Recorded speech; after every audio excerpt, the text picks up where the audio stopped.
Bienvenue sur Next Gen Manufacturing Nexus. Dans le monde de la fabrication de haute technologie, il y a des domaines où l'erreur n'est tout simplement pas une option. Quand une vie est en jeu, comment peut-on être non pas à peu près sûr, mais absolument certain qu'un appareil est stérile? Ici, on ne parle pas de probabilité, on parle de certitude absolue. Pensez-y une seconde. Un scalpel pour une opération à cœur ouvert, un implant, un vaccin. L'idée même que ce soit probablement stérile est terrifiante, pas vrai? Il faut une garantie totale. Alors la grande question c'est comment on passe de l'espoir à la certitude? Comment est-ce qu'on prouve, noir sur blanc, que chaque micro-organisme a été éliminé? C'est ce défi incroyable qu'on va décortiquer. Eh bien, voici la solution. Notre héros du jour, l'autoclave. Pour faire simple, c'est un peu comme un autocuiseur, mais version ultra puissante. Il utilise de la vapeur d'eau surchauffée sous très haute pression pour anéantir absolument toute forme de vie microbienne. C'est vraiment l'outil de référence dans ce combat pour la sécurité absolue. Allez, on enfile la blouse de labo et on va plonger dans la science qui se cache derrière. Comment, concrètement, est-ce que cette machine arrive à traquer et éliminer un ennemi totalement invisible? Le but du jeu, c'est donc la stérilisation. Et le mot-clé ici, le plus important, c'est le mot « tous ». On ne cherche pas à réduire la population de microbes, on cherche l'éradication totale, complète, irréversible. C'est une exigence qui ne laisse aucune place au hasard. Et attention, ce n'est pas de la magie, c'est de la physique pure. Tout repose sur un équilibre hyper précis entre la température, la pression et le temps. Ce qu'on voit ici, c'est une sorte de compromis. Plus on monte aux températures, plus on peut réduire le temps d'exposition pour obtenir le même résultat, une destruction garantie. Ok, maintenant on va soulever le capot pour voir ce qui se passe vraiment à l'intérieur de la bête pendant un cycle. C'est une chorégraphie millimétrée en plusieurs actes. Alors, il faut savoir qu'il y a principalement deux types d'autoclaves. Le plus simple, c'est celui à déplacement par gravité. La vapeur, qui est chaude et légère, entre par le haut et pousse l'air, qui est plus froid et donc plus lourd, vers la sortie en bas. C'est logique. Et puis il y a la version plus high-tech, le pré-vide. Là, une pompe aspire tout l'air de la chambre avant d'injecter la vapeur. C'est absolument essentiel pour les objets compliqués, comme des kits chirurgicaux emballés, pour être sûr que la vapeur va bien se faufiler partout. Un cycle classique se déroule en 3 phases. D'abord, on vire tout l'air. Pourquoi? Parce que l'air est un très mauvais conducteur de chaleur. Des poches d'air, ce sont des refuges pour les microbes. Ensuite, la phase de stérilisation à proprement parler.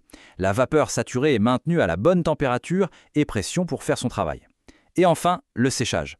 C'est une étape super importante parce que la moindre goutte d'humidité pourrait permettre à de nouveaux contaminants de s'installer. Bon, mais c'est là que ça devient vraiment intéressant. Lancer le cycle, c'est une chose, mais prouver qu'il a fonctionné, c'en est une autre. C'est la question qui tue. Le voyant est vert, le rapport dit que le cycle est fini. Ok, mais est-ce que ça a vraiment fonctionné? Partout? Dans les moindres recoins? Comment en avoir le cœur net? Et la réponse, elle tient en un mot, la validation. Le vrai changement de paradigme, il est là. On ne se contente pas de stériliser, on met en place un processus entier pour prouver de manière irréfutable que la stérilisation a réussi. C'est toute la différence. Alors avant même d'être utilisée, chaque machine doit passer à un véritable parcours du combattant en 3 étapes. La QI, ou qualification d'installation, c'est la base. Est-ce que tout est branché comme il faut? Ensuite, la QO, qualification opérationnelle, on fait tourner la machine à vide pour vérifier que tous les programmes, les capteurs et les alarmes fonctionnent. Et enfin, le test ultime, la QP, la qualification de performance. Là, on charge la machine et on vérifie si elle fait bien son travail en conditions réelles. Et c'est justement pendant cette dernière phase, la qualification de performance, que l'autoclave va devoir affronter son pire ennemi, une sorte de boss de fin de niveau, si on veut. Et le voilà, ce fameux super microbe. En fait, on utilise les spores d'une bactérie qui porte le nom un peu barbare de Geobacillus thearothermochilus. Pourquoi elle? Parce que c'est l'équivalent microbien d'un tank. C'est une des formes de vie les plus résistantes à la chaleur qu'on connaisse. La logique est simple, si on arrive à tuer ça, on peut tout tuer. Et voici comment se déroule ce test ultime. On prend des petites fioles avec ces spores et on les cache aux endroits les plus froids, les plus difficiles à atteindre à l'intérieur de la charge. On crée volontairement le pire scénario possible. À la fin du cycle, on récupère ces fioles et on les met en culture. Si rien ne pousse, c'est gagné. C'est la preuve scientifique formelle que le processus a été un succès total. Donc une fois que l'autoclave a réussi ce test de force, on pourrait penser que c'est fini. Mais en fait, pas du tout. Le plus important commence maintenant. Cette phrase, c'est un peu la règle d'or dans l'industrie pharmaceutique-médicale. Pour les autorités de régulation, pour les auditeurs, s'il n'y a pas de trace écrite, une preuve documentaire, eh bien, ça n'existe pas. Point. C'est pour ça que la validation génère une montagne de documents. Chaque étape, chaque test, chaque calibration, tout est consigné méticuleusement.